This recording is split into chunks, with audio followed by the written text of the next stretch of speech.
Maligayang pagdating sa aking channel para sa mga mahilig sa paglalakbay. Ang video ngayon ay tungkol sa 15 kaakit-akit na mga bagay tungkol sa Pilipinas na maaaring hindi mo pa alam. Samahan mo ako at sabay nating tuklasin ang magandang bansang ito.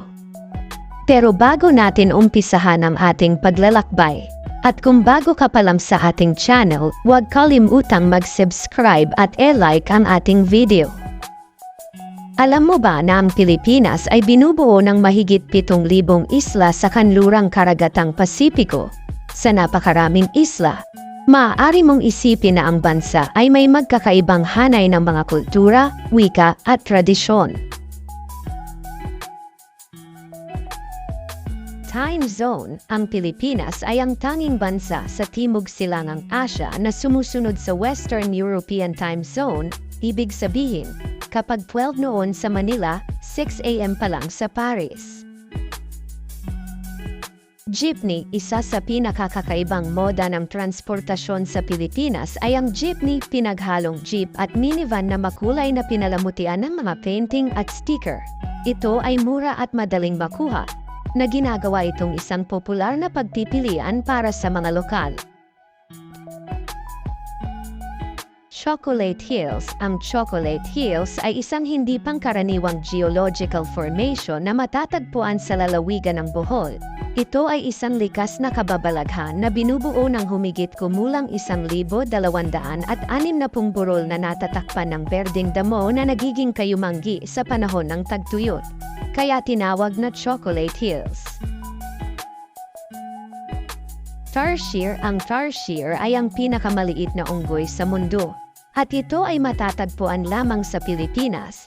Ito ay isang nocturnal na hayop na may malalaking mata na maaaring umikot ng 180 degrees na nagbibigay daan dito upang makita ang mga mandaragit mula sa lahat ng direksyon.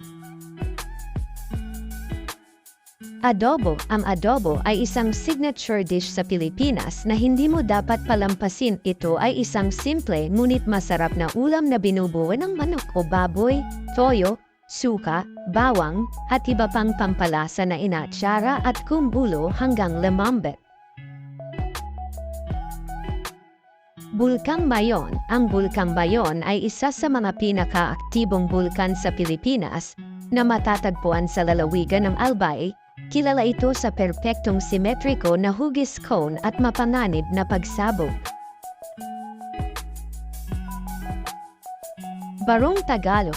Ang Barong Tagalog ay ang pambansang damit ng Pilipinas para sa mga lalaki. Ito ay isang formal na kasuotan na gawa sa magaan na tela tulad ng mga hibla ng pinya, sutla, at kakon. Ito ay intricately dinisenyo at perpekto para sa anumang formal na okasyon. Mga whale shark. Ang paglamoy kasama ang mga whale shark ay dapat subukan sa Pilipinas. Ang Oslob ay isang tanyag na destinasyon kung saan maaari mong maranasan ang paglamoy kasama ang magiliw na mga higanti sa kanilang natural na tirahan. Palawan. Ang Palawan ay isang paraiso sa lupa na matatagpuan sa kanlurang rehiyon ng Pilipinas.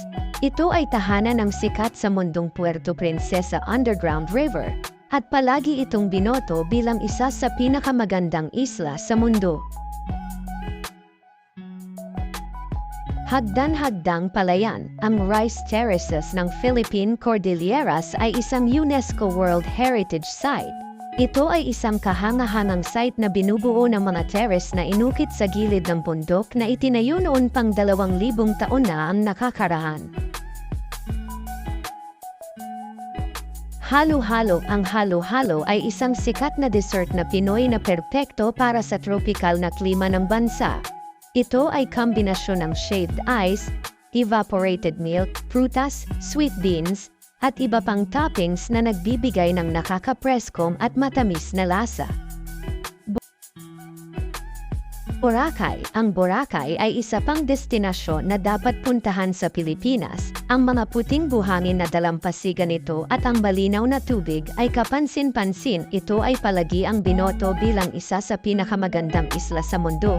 At kapag naranasan mo na ito, malalaman mo kung bakit.